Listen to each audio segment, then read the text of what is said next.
So we allow kids to explore whatever we can provide. I've had so much like creative freedom to just like pursue my own passions and interests. You know, when I first joined these classes, there were maybe, like, I'd be lucky if there were 5 other girls in the room. It's not a specific field that many women or girls are into.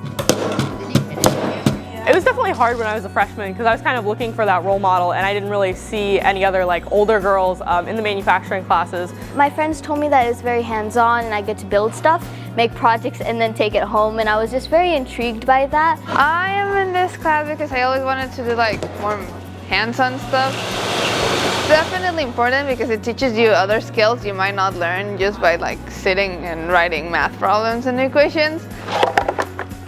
We're making some trail signs for a local Girl Scout camp. So I got a group of like 20 young girls from Westview to help me do that. So it's definitely very meaningful because these fields are mostly male dominated. So having more women coming in will make it more distributed. I think it's important for women because it's just one more thing that you don't see a lot of representation from. And a lot of girls might actually really like this and might want to pursue it. I think having women in the field helps bring new women into the field. Okay, I'll do the mark for you.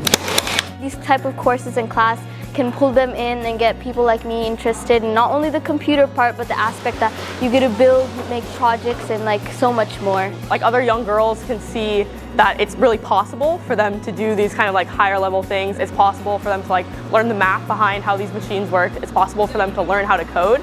So I just really enjoy being that role model and helping other young girls like find their passions in this area.